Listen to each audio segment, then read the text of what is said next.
Hello, this is a rendition of a talk I gave in Santa Fe earlier this month to the regional meeting of the American Iris Society there. I'm going to be talking about my work in the fertile families of aril and bearded irises. What is a fertile family? Well, it's a group of irises that are fertile amongst themselves and whose offspring are also members of the same family. For example, tall beardeds are fertile with other tall beardeds, and when you cross them, these seedlings, the offspring, are more fertile TBs.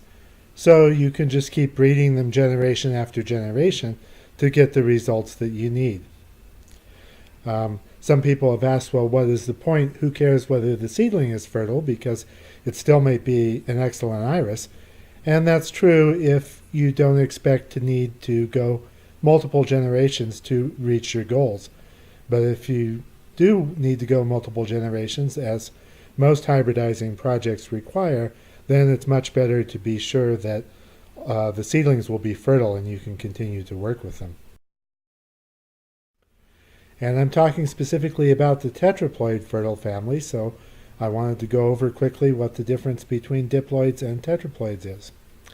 Diploids have 2 sets of chromosomes, tetraploids have 4. The chromosomes are the basic units of heredity, so humans, for example, get 1 set of chromosomes from their mother and another set from the father, so we're diploids, we have 2 sets. We pass 1 set on to our children, who get the other set from the other parent. And tetraploids work similarly, except there's 2 sets from each parent, and 2 sets are passed on to the offspring. An important point is that tetraploids are not always bigger. Other things being equal, they tend to have larger, huskier plants, bigger flowers, thicker petals, things like that. But I said all other things being equal, and often they aren't. As you'll see later in this talk, one of the tetraploid species that I'm working with is Iris pumila, which is just about the smallest bearded iris you can grow. So, although that's sometimes true, it's not really the important reason why hybridizers are so interested in tetraploids. That reason is because tetraploids have a special advantage when you're crossing different types. When you cross 2 diploids of different types, say a diploid aril and a diploid bearded iris, the offspring are usually sterile. But when you cross tetraploids of different types, the offspring are usually fertile, which means there's more fertile families among the tetraploids, because not only are there the tetraploids that are found in nature, but then there are fertile families that you can create by crossing different types of tetraploids. Among the aril and true bearded irises, there are really only 3 different basic types of chromosome sets. And I symbolize these sets with a letter because I think that's the easiest way to keep track of them and where they came from and what kind of set they are. If you read about this, you'll see a lot of people referring to the chromosome numbers, which is great, but it's a little more to keep track of in your head. And the numbers themselves don't have any particular significance. There's no reason why a set of 10 chromosomes would behave differently or give different advantages or disadvantages compared to a set of 8 chromosomes. What matters here is just what kind of iris they came from. So the first type of set is what I call A, which are chromosomes from aril irises, Onchocyclus or Regelia irises. There's usually 10 or 11 chromosomes in an A-type set. The next type is P, which comes from Iris pumila. There are a few other species that have sets of 8, but really it's Iris pumila that is involved in our breeding. The final type is a type which I call T, which is a set of 12, which includes the tall beardeds, but there are also other bearded irises that have sets of this type. Iris aphylla and Iris reichenbachii and other things that we'll talk about as we go on. But you can see the letters are chosen to remind you of what kind of irises those different sets came from. And here's a diagram of all the different combinations of those three types of sets at the tetraploid level. So it's all combinations of 4 chromosome sets. We can see that there are some where all 4 sets are the same type, like the tetraploid arils at the top, or down at the lower right we have irises with all 4 T sets, which are the TBs, but also the border beardeds and the tetraploid MTBs. And at the other corner over on the lower left, we have iris pumila with 4 sets of the P type. And also, you can see in between each of those 3 corners, there is another fertile family with 2 sets from one type and 2 sets from the other type. And so those fertile families are the ones that I've made larger and in somewhat brighter colors so you can see them. So those are the only 6 fertile families among the tetraploids. All those other combinations which are possible and that you can see on this chart are not actually fertile, or they have limited fertility. Some are able to produce some fertile plants, but it's not something consistent, and they're not really a fertile family. So my hybridizing work is focused mainly on expanding these families. They have come to be mostly by people in the past just making crosses with irises that they had available to them, without trying to cover all the possible species with the different types of chromosomes. So there have been a number of species that have been neglected in this process of building up our current fertile families. And the neglected families may have some new genes that give rise to new colors and patterns or different plant qualities. So that's a reason for trying to expand them, to bring those other species into the mix. If you use different species, you also enhance genetic diversity.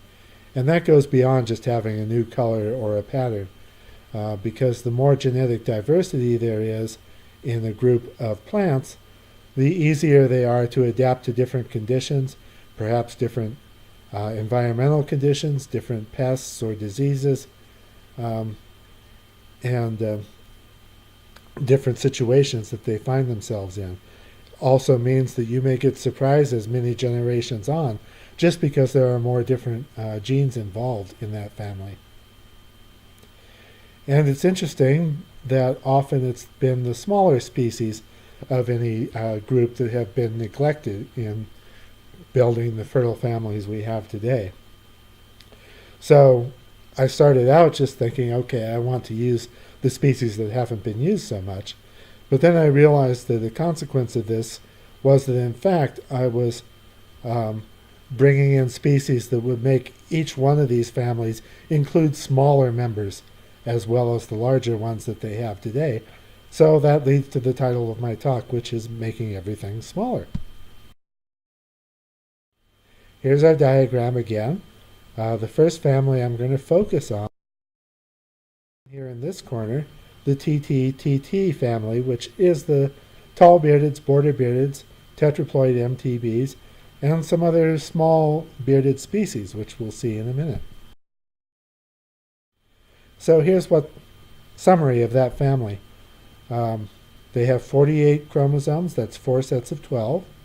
And here are some other species that are also part of this family, even though most of them have not been used too much in breeding the tall beardeds and border beardeds, or even the tetraploid MTBs. There's Iris aphylla, Iris reichenbachii, Iris shaktii, Iris junonia, Iris purpurea bractea. Let's talk about Iris aphylla first. This is a medium-sized species. Smallest ones are kind of STB size, and they grow up to sort of IB size. They're noted for their copious branching. They have multiple branches, often starting right down close to the rhizome at the very bottom of the stem. So they tend to end up with a lot of buds compared to other irises of the same size. This was the species that was used to develop our modern tetraploid miniature tall bearded iris. Ben Hager started this project more than 50 years ago, and did a lot of work because he had faith that by crossing Iris aphylla with border-bearded and sometimes tall-bearded irises, you could eventually breed for plants that met the criteria of the MTB class, but that were tetraploid and would be interfertile with all the other members of this family, the border-beardeds and the tall-beardeds, which would give you more access to different colors and patterns. Another species in this family, which has only sort of recently come to the attention of iris growers and hybridizers, is Iris shaktii, which grows in Turkey. It is dwarf size. It's typically smaller than aphylla, although some plants of it can be taller.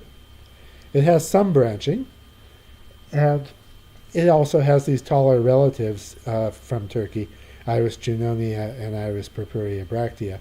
See, there's one picture of Iris junonia there, and a couple pictures of Iris shaktii, which is not always yellow. Sometimes it comes in purple or white forms as well. So this is another thing that might be used to make smaller members of the TTTT family. And here's a very important one, Iris reichenbachii, which is truly dwarf size, standard dwarf size at the largest. Some are smaller into the miniature dwarf range. It really has no branching. Once in a blue moon, you might find a plant that has a bud a little bit further down on the stem below the terminal, but that's very unusual. I've never seen one that did that. Interestingly, this little dwarf is the source of the modern bicolor pattern in our tall-beardeds and border-beardeds. Any iris that you see that has white standards and blue or violet falls, yellow standards, purple falls, red falls, brown falls, pink standards, violet falls, or any of the plicatas that have the markings only on the falls and not on the standards, those all come from a cross that Paul Cook made in the middle of the 19th century, back in the 1940s, where he crossed Iris reichenbachii with a tall-bearded iris, produced a little intermediate iris called progenitor, and recognized that it had this gene for the bicolor pattern, and then so worked diligently to get that gene up into all different kinds of tall-bearded irises. His interest at the time was in just getting that color pattern into the tall-beardeds, so he wasn't trying to make smaller members of this family, which is the other thing that you could do with such a cross. Caution with Iris reichenbachii is that both diploid and tetraploid forms exist in nature. So if you are using this to build the tetraploid fertile family, you have to be sure first that the forms of the plant that you are growing are tetraploid forms rather than diploid forms. And someone asked me when I gave the presentation if there's any way to tell by looking at an iris whether it's diploid or tetraploid. And the answer is usually no. The only way that you can tell for sure is to have someone do the laboratory work and make a chromosome count, which is really beyond my capabilities as a home gardener. But the second best thing that you can do is to make test crosses with the iris. If you cross it with irises that you know to be tetraploids, and it crosses easily and makes lots of seeds, and those seedlings are fertile, you're almost guaranteed that that original plant was a tetraploid. If you cross it with diploids, a cross between diploids and tetraploids is usually very difficult. Hard to get takes, hard to get seeds. If there is a pod, maybe only 3 or 4 seeds in it. And seedlings you get might or might not be fertile. But that process takes a little time. You have to go through a generation or so of breeding to feel confident that whether the plant you have is a tetraploid or a diploid, if you can't tell by where it came from, what species it is, what its ancestry is. So what are my plans here? Well, I'm trying to make members of this family smaller. I'm not going to compete with the people who are breeding tall beardeds. They're doing a wonderful job and have been doing for decades.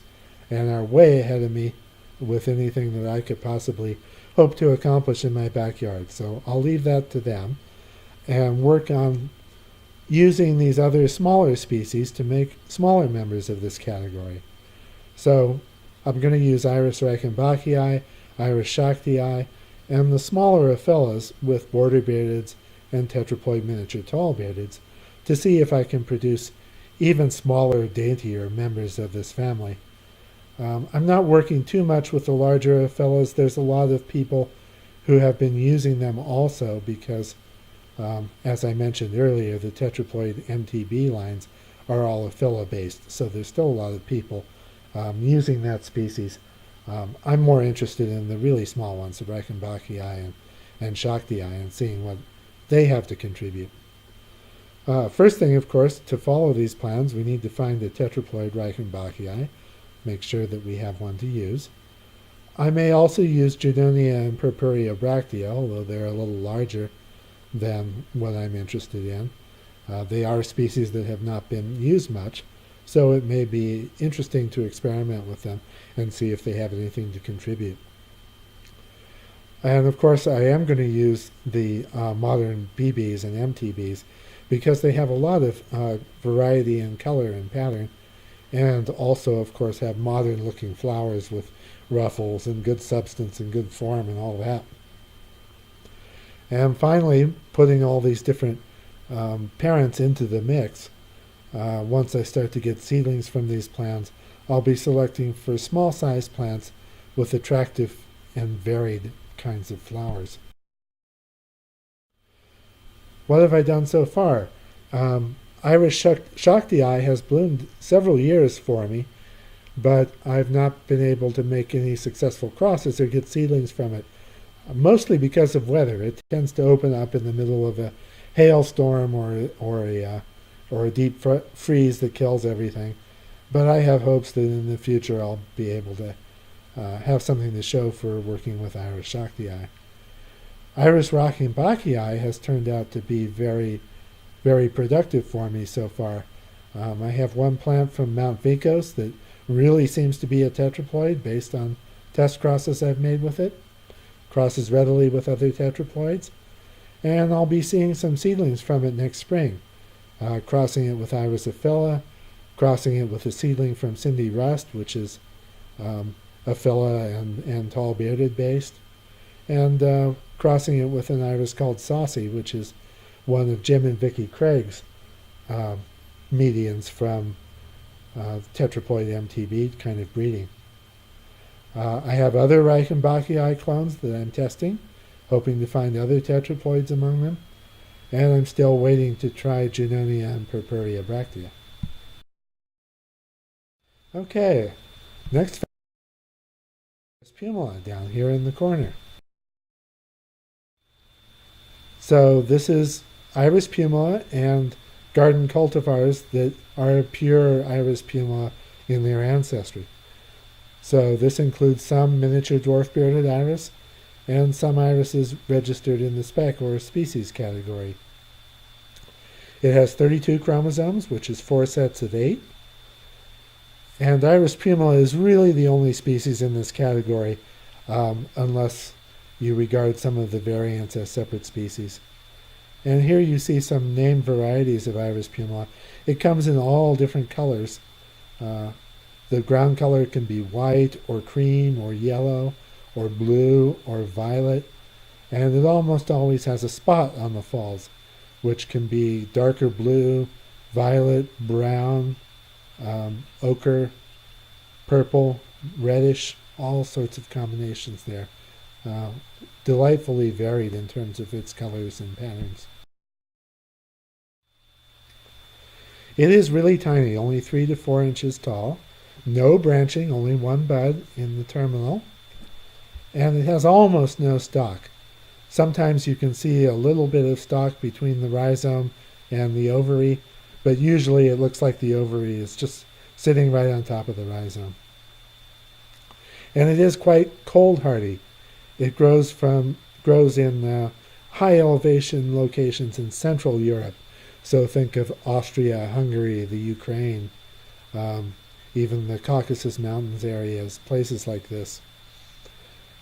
So it does quite well in northern climates in North America or in Europe, and in fact requires a fair amount of cool or cold weather during the winter to chill it and prepare it for bloom in the spring. So what are my plans? I want to acquire Iris pumila plants from different places. That usually means ordering seed and growing them from the seed. I'm selecting for compact rounded form. If you look in the earlier discussions of Iris pumila, the early breeders were very interested in form that was flaring so that you could see all the surface of the falls from above, which is a good thing, but I found that plants with that kind of form often aren't very consistent in their form, especially as the flower opens and grows and ages.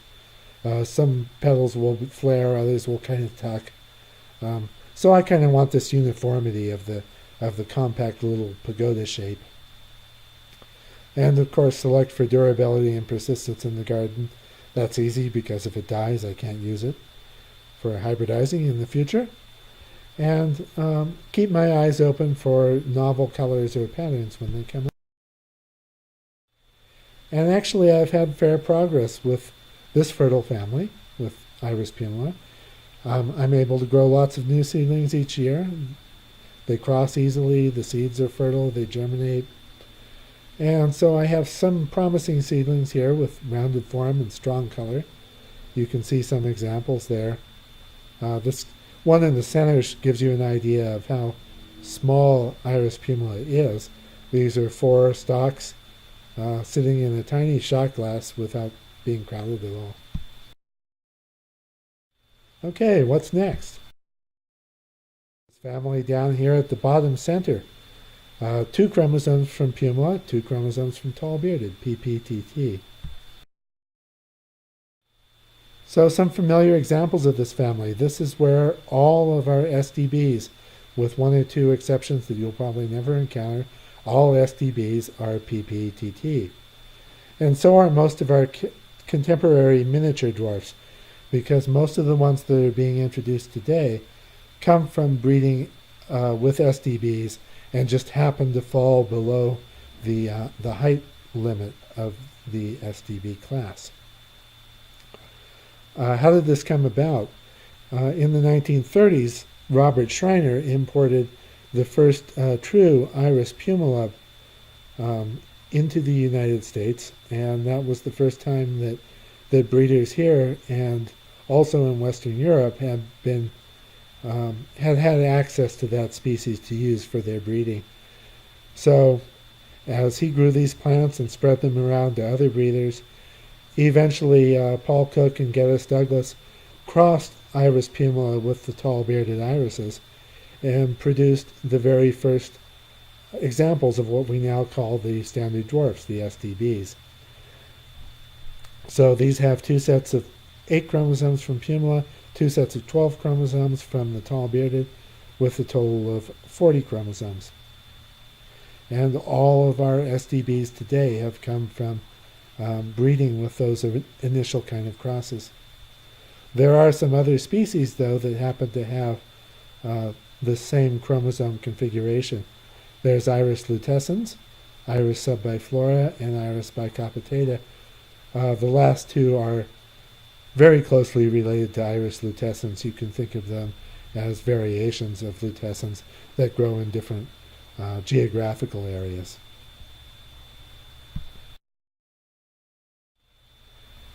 So let's look at Iris lutescens first. Before the modern standard dwarf bearded came into being from those crosses of pumila by tall-bearded, the dwarfs that were in cultivation, most of them were cultivars of Iris lutescens, or else Iris lutescens maybe that had made a natural hybrid with Iris pumila sometime long ago. Iris lutescens tends to be daintier than the modern SDBs. Many lutescens cultivars will fall closer to the MDB size, and they do have daintier flowers. So this is an interesting species to use if you're interested in maybe making miniature dwarfs or members of this family that are daintier than the large SDBs we have today.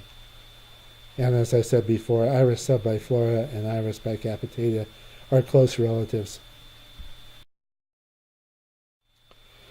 So what are my plans? I really want to make MDBs that do not seem to be just short SDBs, that really seem to be much daintier, much earlier, much smaller overall, and that you can tell immediately when you look at them that they are not SDBs.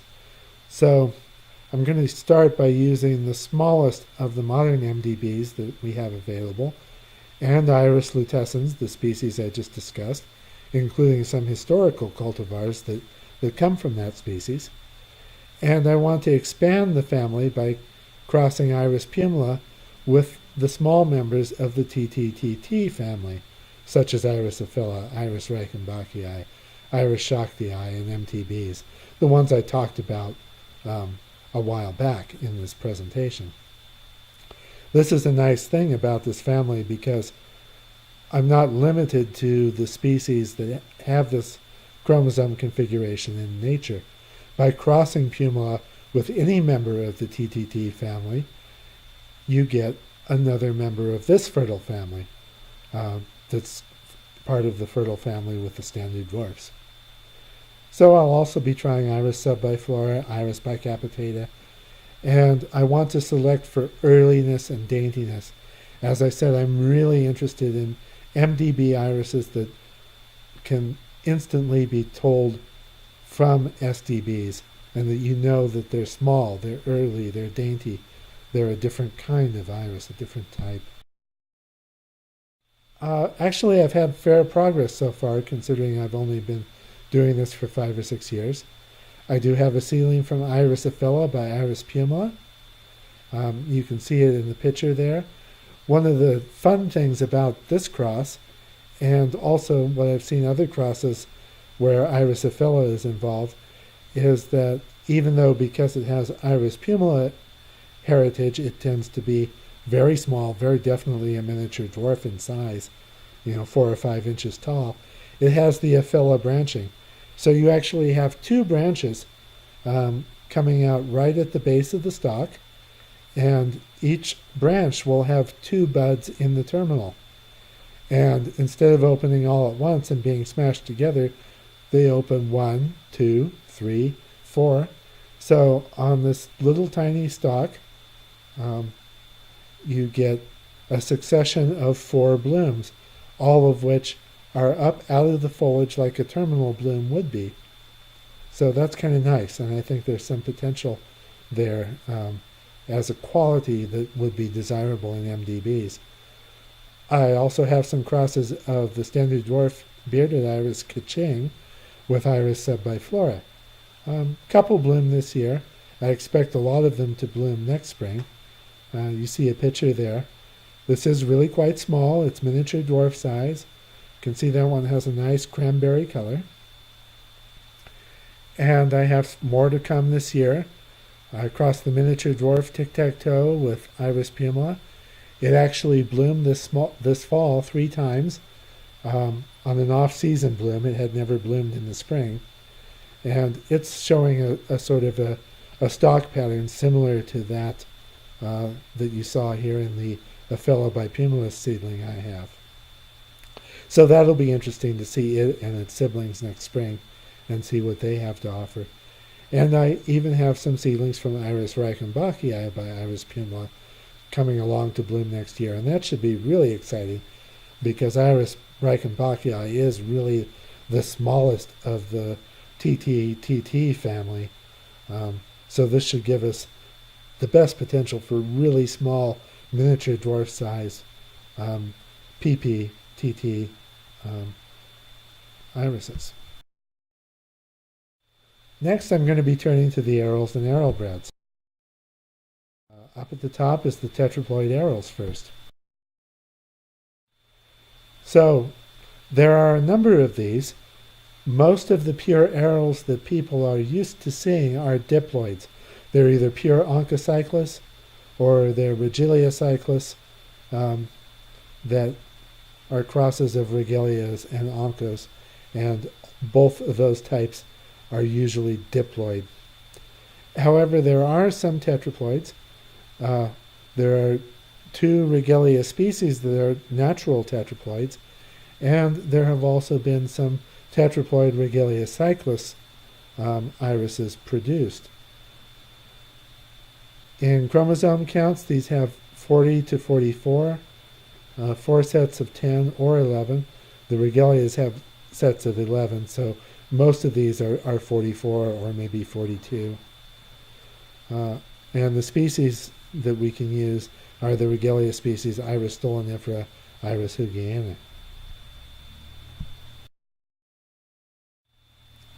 Iris hugiana has tall stems with 2 buds, very satiny texture.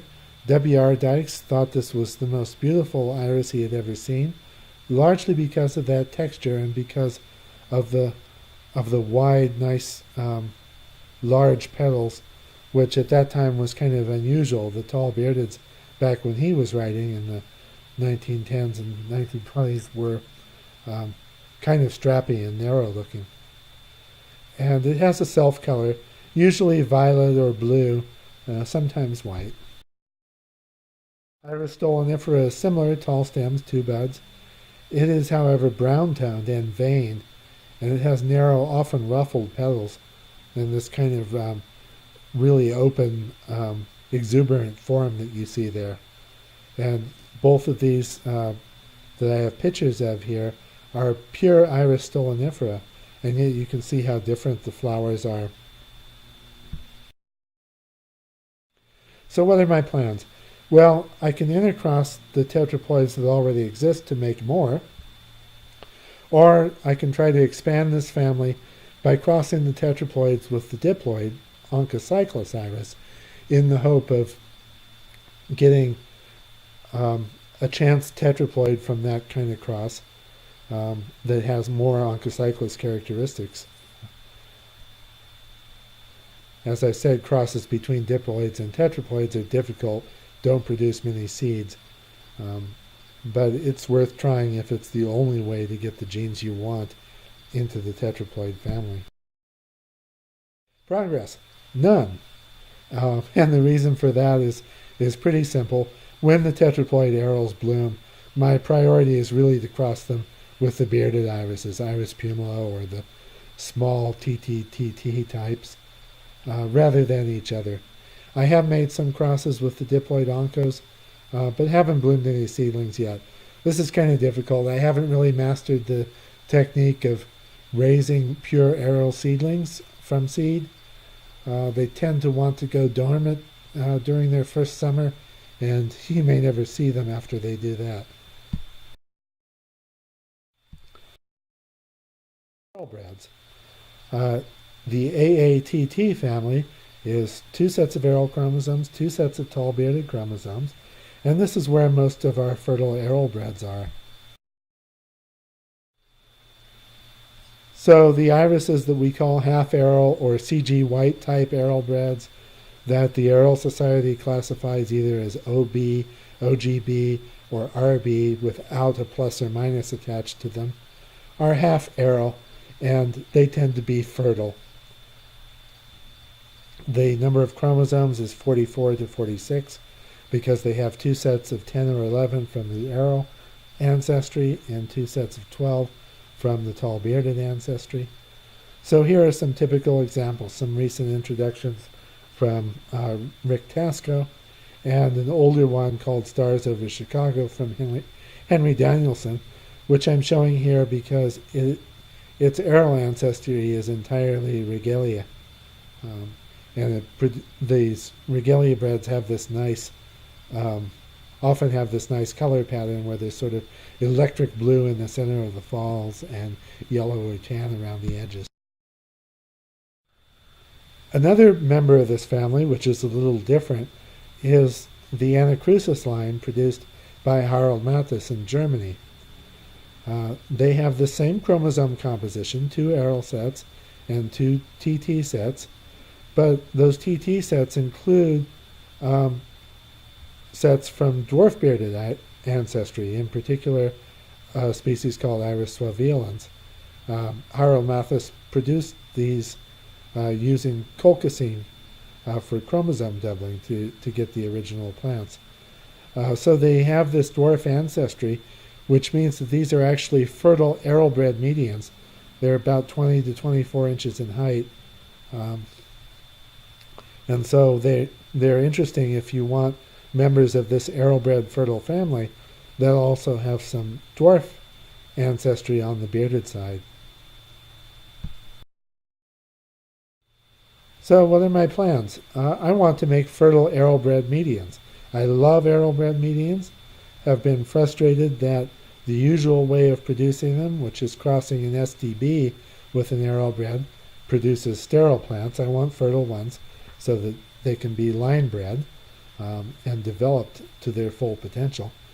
So to get there, we need to cross tetraploid arils with the smaller TTTT iris, not the tall beardeds, but MTBs, Iris reichenbachii, those ones I've been talking about all along here.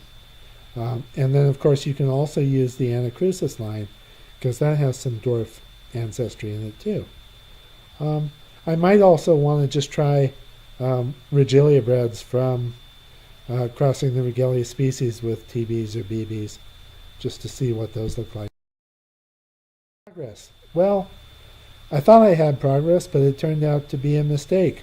This year's disappointment, I had some seedlings from Sultry Dreams, which is a tetraploid median from MTB kind of breeding, with Werkmeister's Beauty, which is the tetraploid aril. 4 seedlings bloomed, but they had no aril traits, so it must have been an insect pollination on Sultry Dreams, which is too bad. I do have some other crosses coming along, one from Nightmoon, which is also a median from tetraploid MTB type breeding. It has Iris in it with Werkmeister's Beauty, and I hope that also was not a bee pod, because that would be very disappointing. And also I have a seedling from Iris by Balalaika Music, which is another tetraploid aril. I got those seeds from George Hildebrandt. Ones that I don't have seedlings yet, but I have planted the seeds, are these.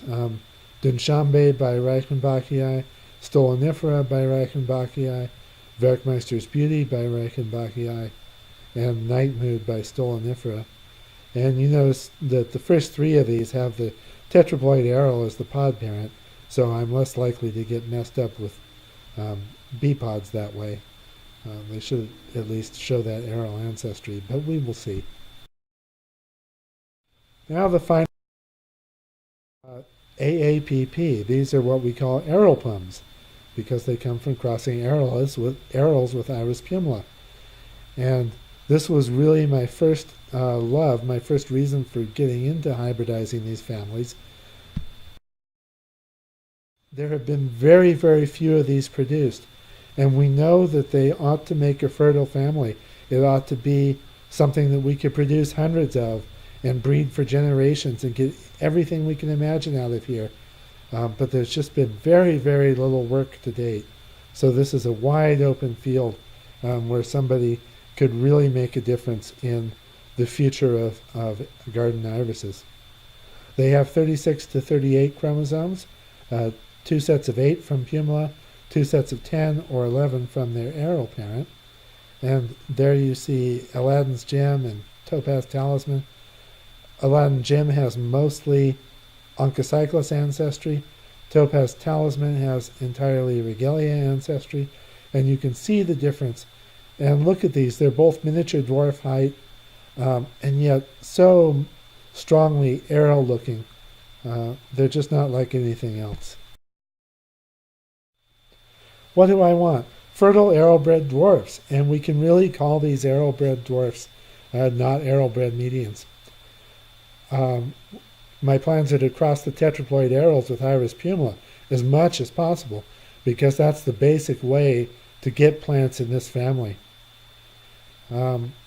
What is needed, though, with some of these is to have aril plumes that are fertile as pod parent.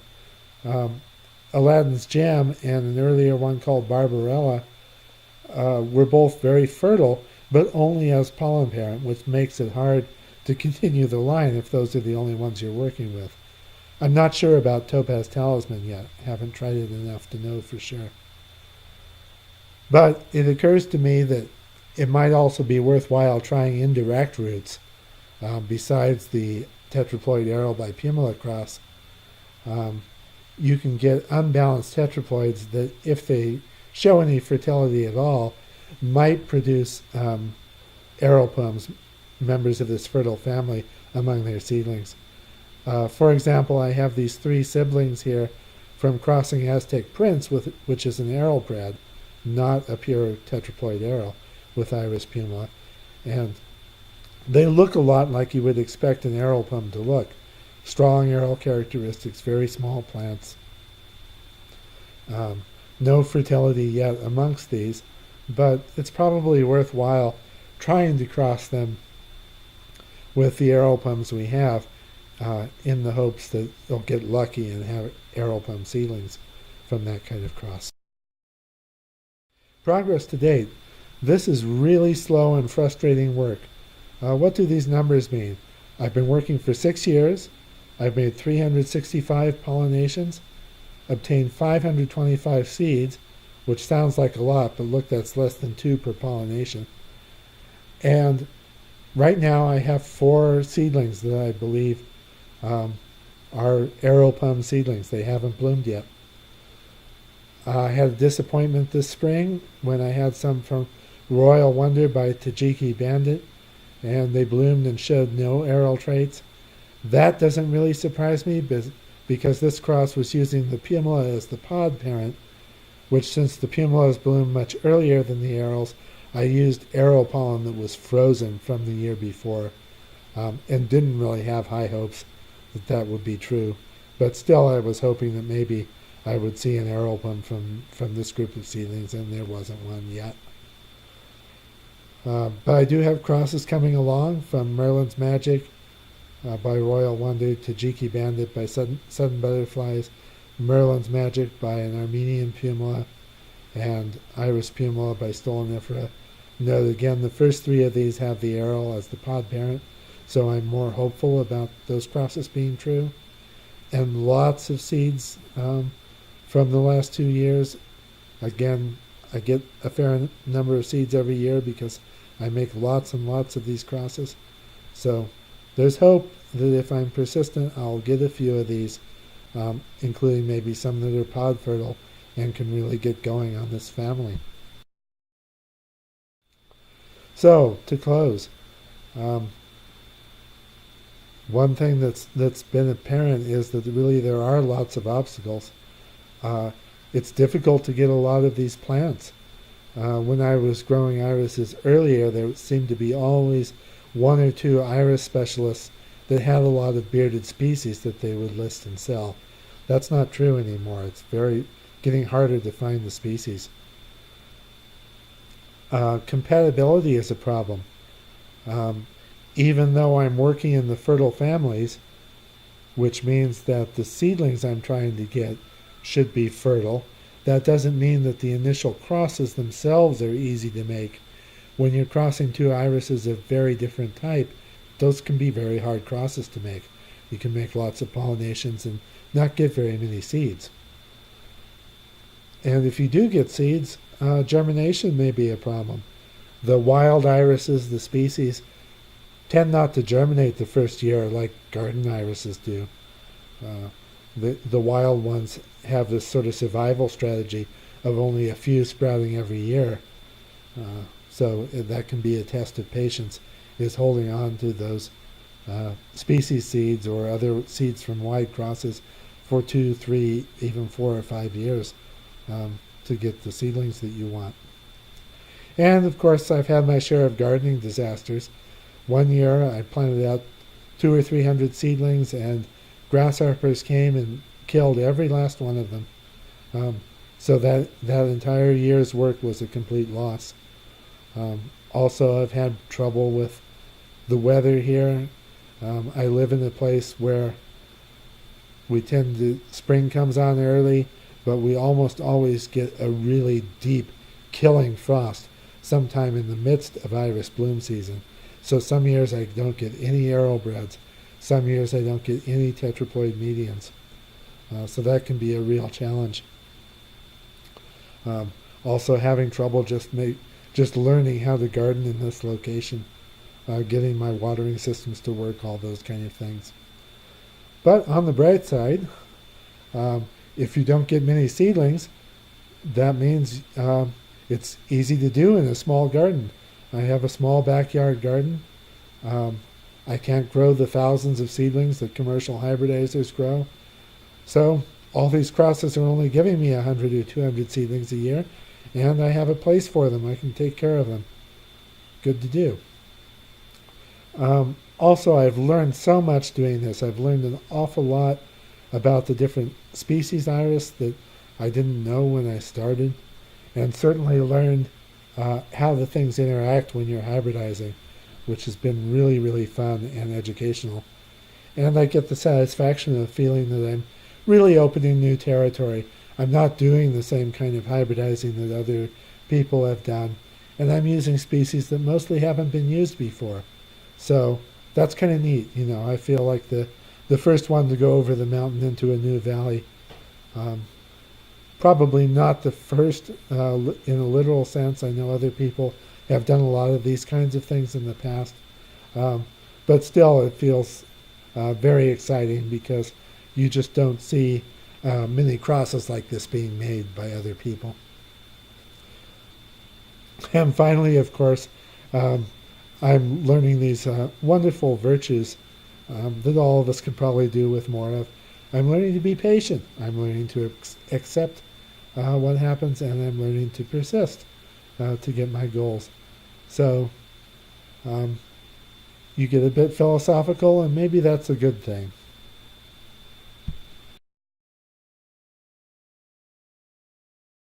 That's it, folks. Here's my website address and my email address if you want to talk to me about these topics. Thank you very much for listening.